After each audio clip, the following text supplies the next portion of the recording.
beautiful people. Welcome back to Organizing an ADHD Brain, where the perfect place to start is right where you are. I'm your host, Megs Crawford. I'm a professional organizer, an ADHD coach, and a fellow work in progress. Because let's be honest, we're all work in progress. This season 3, we're talking about the messy middle. Not about the before, not about the after, but all of the stuff that comes in between. Because let's be honest, there's a lot of stuff that comes in between that perfect before and after picture. So let's jump right in. Welcome back to the show. I am so excited to introduce you to my new friend, Kendall, who is a mental health advocate turned author. She's brilliant. I'm so excited to share her story today. Kendall, welcome to the show. Thanks for having me. Yeah, thanks for coming on. We met on Threads, right? I was posting about the messy middle and talking about just getting from point A to point B and all of this yuck that comes in between. You have this beautiful story to share, but first tell us a little bit about you. Yeah, so I have struggled with mental health my whole life, and something just clicked like recently. I think I let it hold me back for the longest time. So I wasn't going to be a parent. I wasn't going to do a lot of the stuff we're doing now, and kind of just learn to live with it. And I like to say that once I kind of got the diagnosis, I enjoyed it because then you can find the resources specific. So I recently got diagnosed. It shifted from anxiety to ADHD. And that's how I found you, because then the trigger word comes up. And so in being able to help myself therapeutically, I became like a mental health advocate, and we ended up becoming parents. And then I had to explain it to my children. So that's where becoming an author sort of all started. That's really awesome. And you have 2 kiddos? 2 kiddos, yeah. That's I had awesome. 2. We knew we wanted 2, and that's sort of where the journey happened. Is PPD was so hard. I knew it was going to be for the first one, that it was like, I have to go right away. If we're going to have more than one, I can't have life get easy and then mentally tell myself you have to go back into that. So I was like, if we're already kind of in the throes of it, just go for it. And when we did, I was like, oh no, our daughter's language took off. So I was like, how do I talk to her about all of this? Like, I'm going to be pregnant. I'm going to have a baby. I'm going to be excited about it, but I'm going to have depression moments. And so that is where we had to find a way to talk to her about it without being clinical. So the cloud analogy started, and it was, mom has a cloud. That's why she's sad, not you. And it just resonated with her. And we turned it into sort of like a platform for talking about mental health.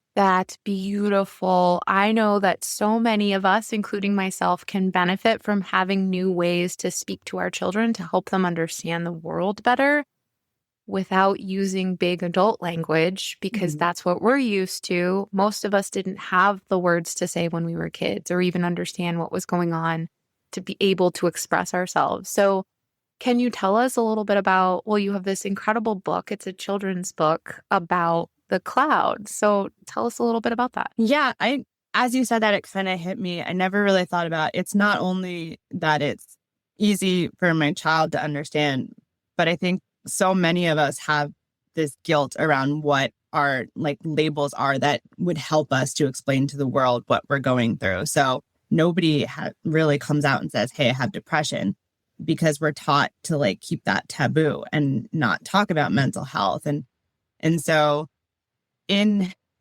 the scheme of it, it was like, how do I tell her that something is different for mom, that she's not the cause of it?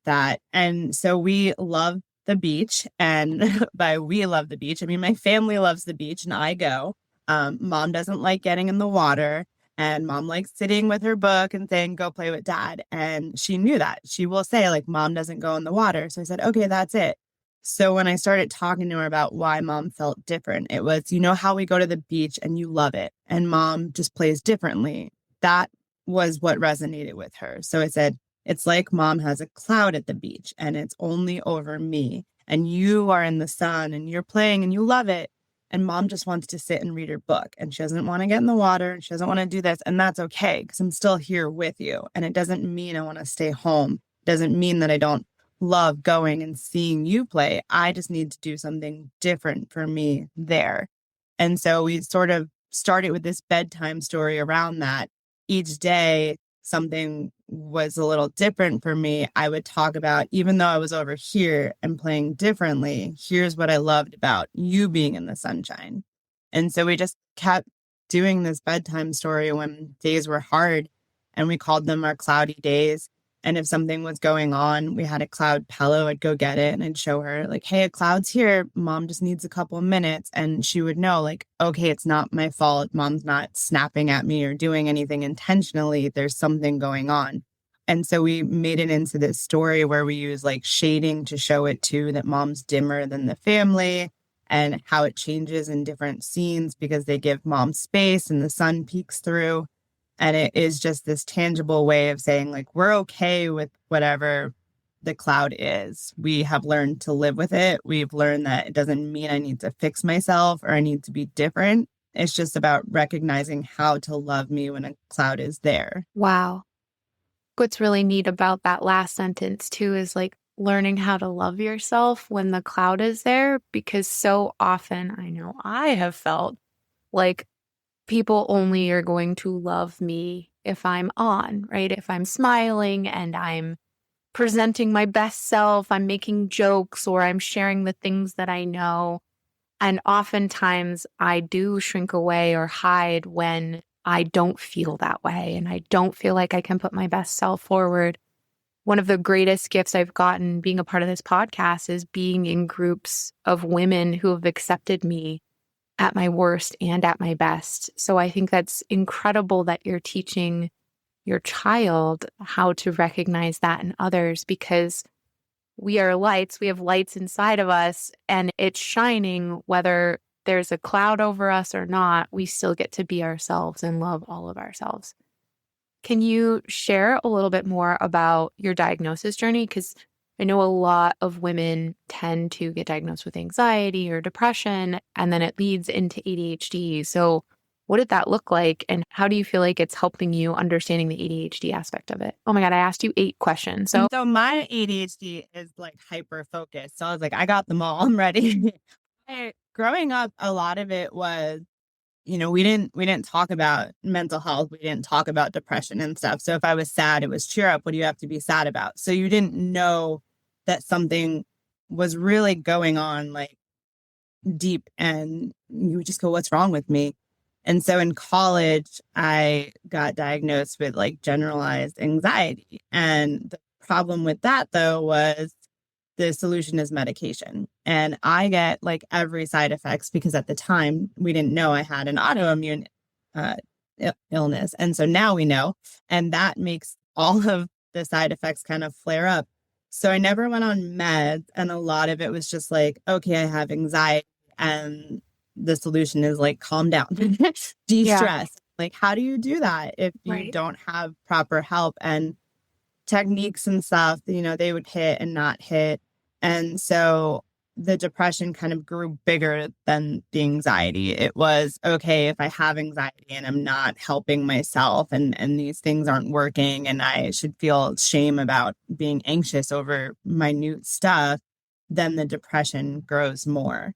And it was when we knew we were going to have kids, for so long, like my husband married me and I told him, I said, I don't want kids because I have all these kind of mental health things going on. I don't want to pass that on. I don't want the feelings in my brain to end up in someone else's brain because I couldn't figure out helping myself. And so we did a lot of like volunteering and fostering and stuff. And I want to say like mental health in a way became more accepted. And I found really good therapy finally. And I said, I want to try. But I know it's going to be hard. If PPD is a thing, it's going to hit me because it already hits me normally. And so we had started with a therapist to kind of talk out all of the worries of being pregnant, of all the hormone changing. And that therapist kind of sat down with everything I was going through and the sessions about my history. And she was like, well, I wouldn't have called this anxiety. I would call this ADHD. And she gave me a book for ADHD and the marriage effect. And it was like, at first I was like, I don't have ADHD. Like, I'm so organized. I keep track of everything. Cause you think ADHD is like looking at the squirrel and never coming back. And I was like, no, like I am very different from that. But once I read this like other form of it, I was like, all of this is me. And my husband and I read the book and we sat down and found out like all of it was him too, just on the complete other side. And we were able to kind of look through it and say, how does mine manifest? And what do we think is just, I'm a really good planner, I'm an event planner and stuff. And it kind of got into high functioning depression. And that sort of unlocked everything. And we were able to get more targeted resources. So the techniques we were doing after therapy, my homework, it was clicking more and it was helping more. And I didn't have to worry about like, oh, I can't take medication to solve all of this, because I know people who do take it and it does work wonders. And I wish like I'm not nixing the medication aspect. I just can't. And so it was like, I wish I had this can really help.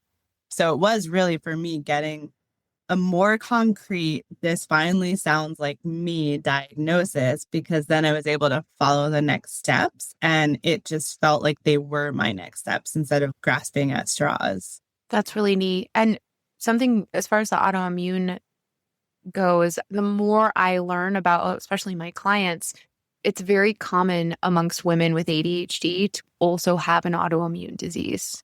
It is something very common. Part of it is because we do hold on to so much of that stress within us and don't have any, like, where the hell do we put it? Like, what, you want me to get rid of it? Okay, how? What do you want me to do?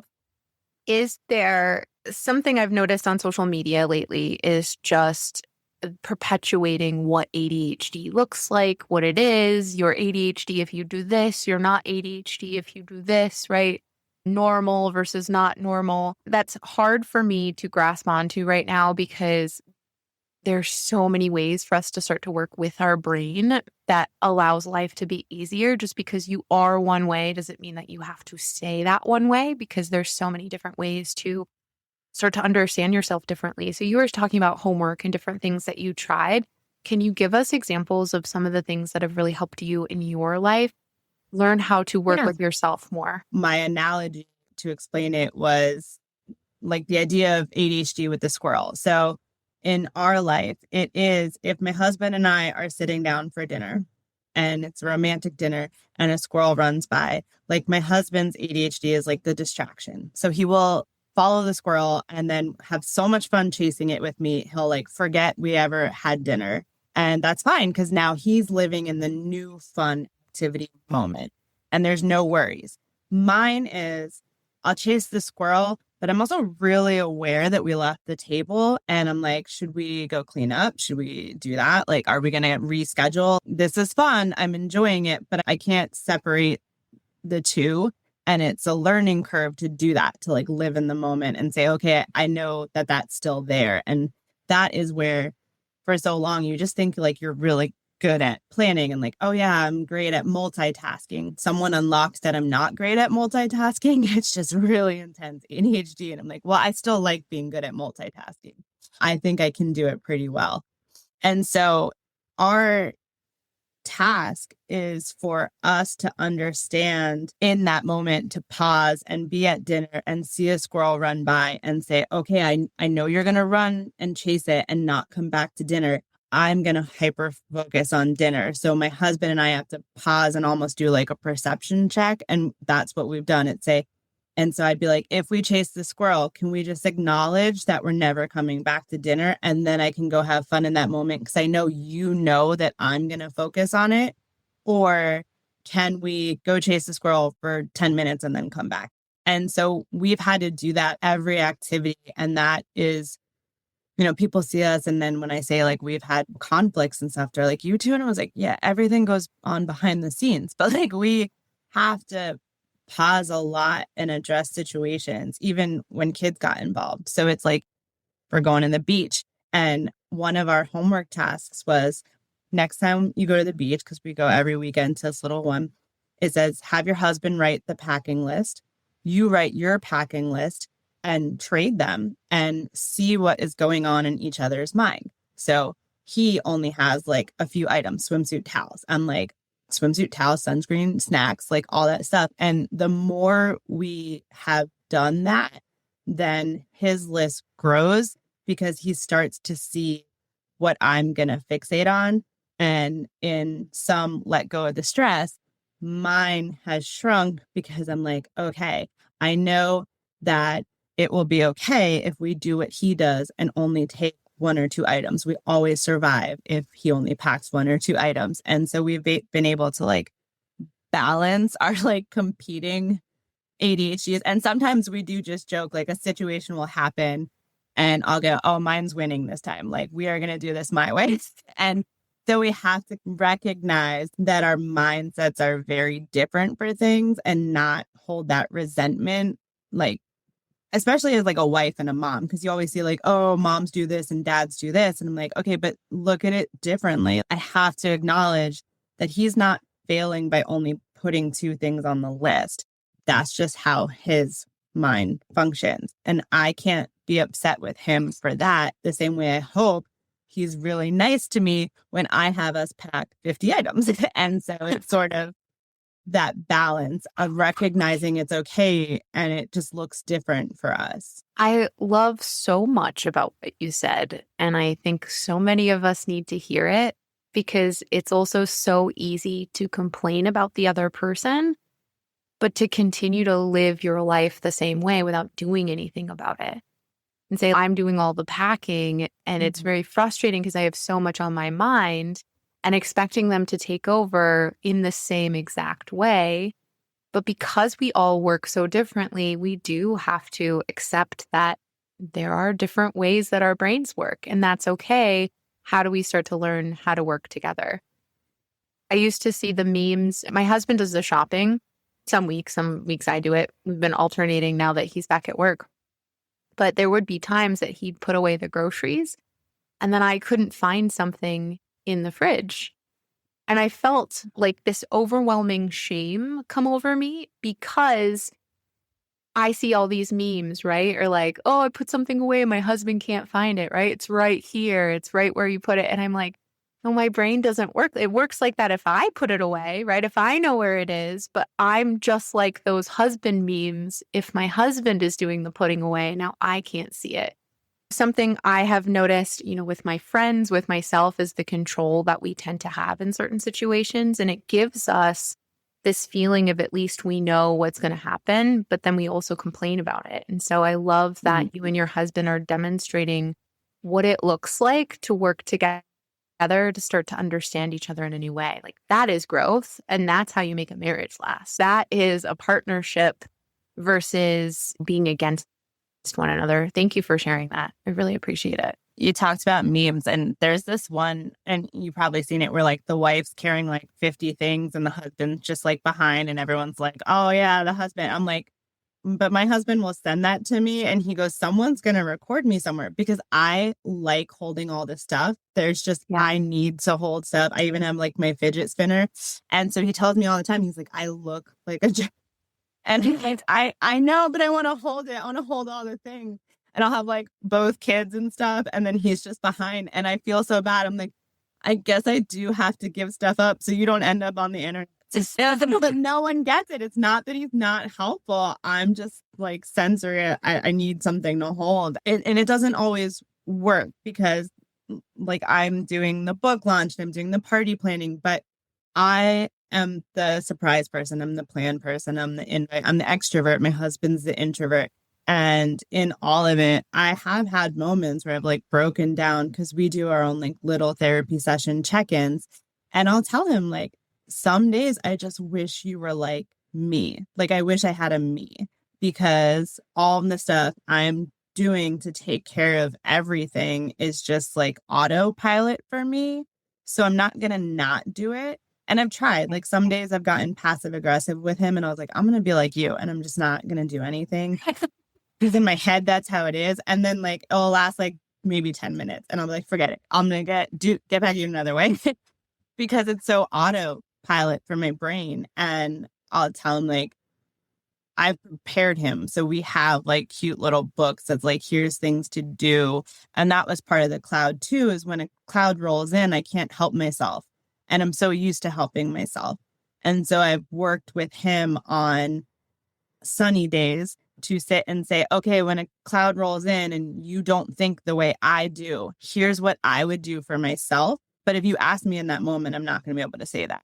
So we've kind of created that care kit to say, I need you to go do the dishes, hand me a book, and do this, because I won't ask. That would feel like a favor, even though it's you loving me. It's going to feel like guilt and shame, but that's what we need to work through. And so that's been a big part of the excitement of doing the book, is like success isn't just sales. It's getting to connect and working with organizations to do support groups to say, hey, when it rolls in, you're not going to know how to help yourself. So let's try and prepare for that. And when you are just in a middle of a situation and if your ADHD kicks in, here's what you're going to do on autopilot.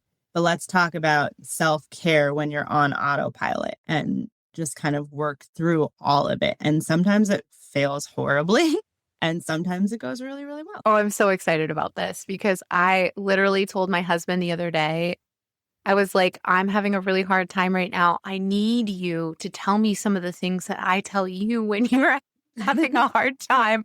I need you to be me for just a moment because I need these words. I found that I needed that in the moment, but I had to go through this moment to finally get it to click, to say, this is what I need from you. Can you do that? And I could even, when I'm having a really good day, I could give him a list of things that are helpful to say.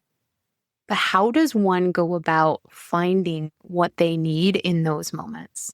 It's guess and check to a respect, because I tell my husband too, like I apologize after sometimes because I was like, I don't even know how to help myself sometimes. And then I'm expecting you to, and I feel that burden. And I am very sorry if in the moment I'm mad at you for not fixing it. And that was really where a lot of the shift came from, is like, I can't rely on you to know how to help me when I'm in this state because I don't know how to help myself. And how do we both just pause? And so that was why it was a big message of the book, is like, we can't fix mom. We can't chase away the cloud. We just need to sit and pause and then try to figure it out together. And so I know, like, I love reading and I know I love like activities with the kids. And so a lot of it was, well, let's try this. Do you want to read a book? And I'll be like, no, that's not what I'm feeling. And he's learned to also ask me. We kind of pause and I'll say like a cloud's coming and he'll say, do you want a solution or do you want comfort? And sometimes I will be like, I don't know, give me both and I'll see which one works. And then he'll be like, oh no, like I expected you just comfort. And he's like, I don't have a solution. I was like, all right, then let's go with comfort. But I think it's the ability to still be kind when you know it might be a guess and check what's going to hit. And also to reflect on kindness for him, that like, oh, it's a big task to cheer me up in that moment. And that's why I love everyone who's been with me through this journey. Because I'm like, it's hard to also for him to see me go through that and not know what to do. And so that has been part of the list, is like, well, let's just try this. Let's get back to what we love about each other. Do we want to go on an adventure? Do we want to just go walk outside? Let's just focus on what we do in our everyday lives and try and just move on as if we don't care that the cloud's there, and see if it works. Yeah. And does that work? Most days, like it has been easier in this journey to sort of not have to like hide it anymore to a point, because I hadn't talked about depression with a lot of people. It was easy when having kids to make an excuse to be like, oh, the kids are sick, we can't come out, or like, oh, hey, kids are tired and stuff. But to finally just be like, oh no, I have a cloud, I can't go. And then have them respond and say like, do you still want to come? And, if we were supposed to hang out somewhere, doing an activity, have them say, do you want to just cancel or do you want to shift and just come sit on the couch? And so it's been a language to recognize that I don't need to be on all the time, and also convince my brain that it doesn't mean that they don't want to hang out with me anymore. And that's why I've already been practicing. Our book launch is coming up this weekend. There's like over 100 people RSVP, that's friends and family. And I have like this little speech that I've been practicing because I know I'm not going to make it through it. But in mental health, you convince yourself you're alone so quickly and easily. And than when you have this moment where you just tell someone, hey, I'm having a cloudy day, and they don't care. And you worried. It took so much energy to tell them that, because you're like, what are they going to do? They're never going to be friends with me again. And they're just like, oh, okay, are you okay? It's like the sun breaking through to go, okay, I can keep kind of sharing that I'm struggling with this and find solutions together. Yeah.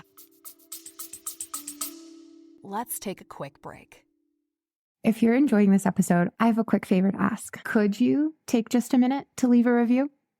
I know. Every podcast asks, but here's the deal.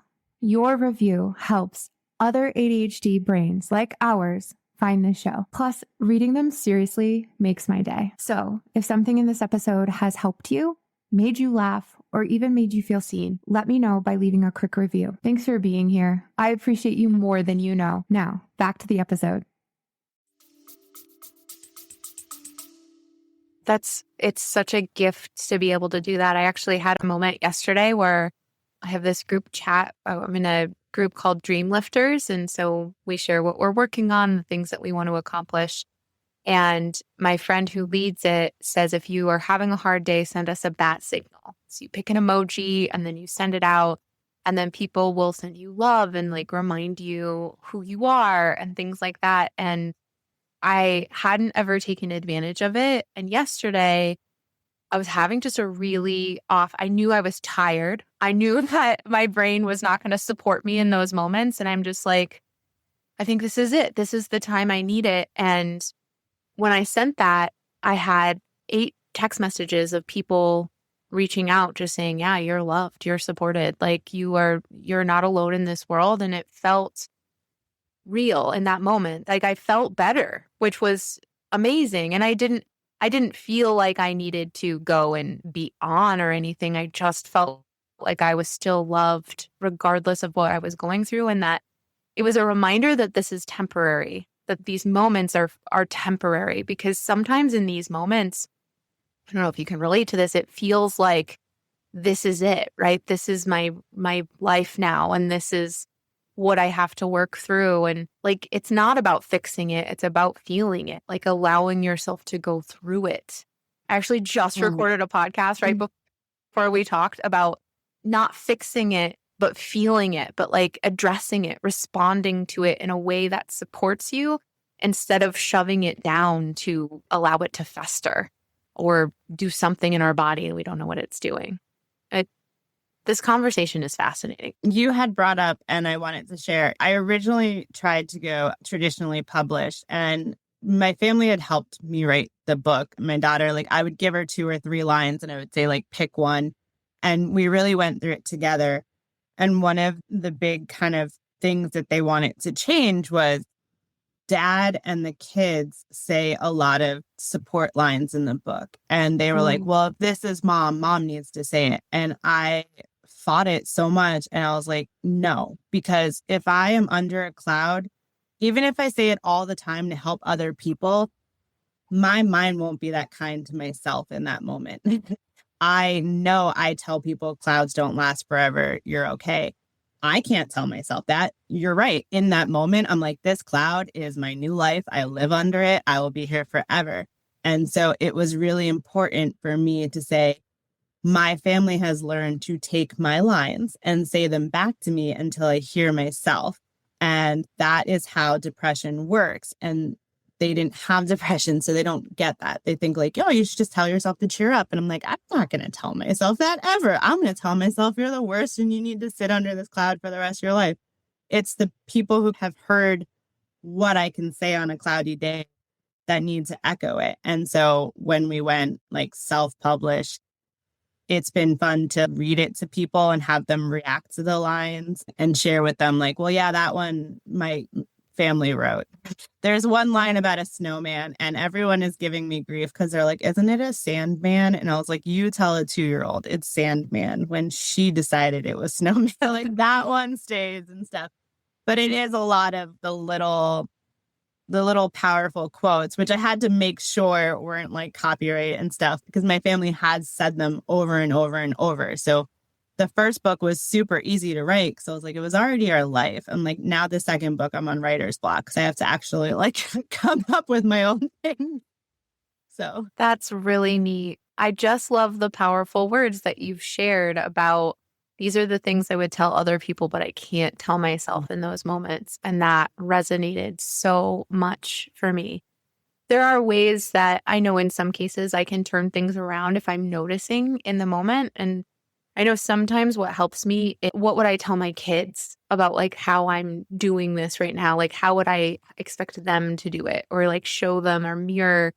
But it is so difficult to do it for yourself. It really, really is when you're in that space. So as a mental health advocate, tell us a little bit more about the work that you do, not only with the book, but just, talking about your experience. the book has been fun because like, yes, a book exists at its core. And I have been out there connecting with groups more for the cloud language. And that has been my passion to kind of talk about and just say like, hey, let's talk about mental health with our kids. Because my kids have even been able to identify their emotions through this. I've shared the story about my daughter. Hers is a tornado. And so like she knows she's not supposed to yell and scream and throw in the house. But if she comes to us and says, I'm overwhelmed, I have a tornado, she'll go in her room and she'll be allowed to do that without getting yelled at. And so I have been reaching out to groups where in their space, my life was the hardest. So like breastfeeding and OBGYN offices and pediatricians. And I've said when parents are filling out those surveys on how you're doing and it's really low, here's a flyer, send them to my website. I'm collecting a bunch of resources in the area, therapists and doulas and like breastfeeding experts and everything to say, go here and find help. And I'm also sharing like real stories about depression on my blog and saying like, if you're up at 2 a.m. and you feel alone, I need to put my voice out there because you're not alone. And no one is kind of saying the really messy stories because we're all supposed to glow in parenting, but we don't. And it's been amazing to do podcasts like this and others and like meet so many people who are willing to share that publicly. I asked my husband, are you okay with us sharing our lives essentially? And he was like, yes, because it's the person who is not going to share their life and feel so much shame holding it secretly that we need to help. And so we are doing like speaker series with different groups. And it's surreal for me to tell like my husband, like, I'm going to go lead a support group. I'm in a support group I have it after this every Tuesday. I'm in it. I like survive on it. And now I'm going to shift gears and go teach one in a different capacity. And then the places that I've met where we're sharing the book, because we did a pay it forward program. So essentially buy one, give one. So family and friends who like bought one, then we're donating them to places that intimate partner violence and children's shelters and different places where we can say like, it's okay to have conversations about how hard everything you're going through is. And I'm excited about the fact that I wrote the book, but I'm excited more that it is opening doors for me to reach out and be able to have a conversation with these places to bring them something and say, it's one thing to just go out and advocate, but here's a tool and here's donations we can give and here's how we can support on like a higher level. And then we've been doing acts of kindness and everything and just like a 2.0 of like authenticity, I guess, for myself to be like, okay, I have this foot in this door now with a mental health advocacy where I can contribute to the loud voices in a creative way.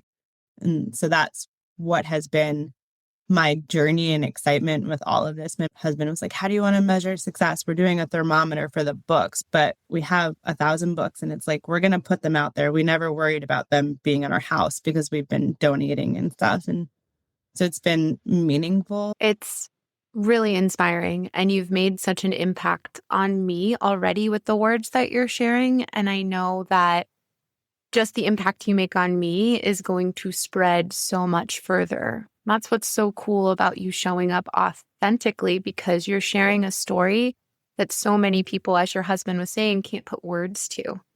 But you're giving people the words to say, and you're showing them that it's worth trying, that it's worth figuring out, it's worth having the conversations, because you can live a life that's a little bit easier because you have people around you to support you. And more to that, something I'm so passionate about right now is creating more community, not just online, but like in real life. And I love that you're doing that in your community too. And I hope that whomever's listening can get inspired by that, because all you have to do is know that you want to help people believe in themselves. You want to help people live knowing that they're worthy of living a life and that they're not alone. You said that a lot today.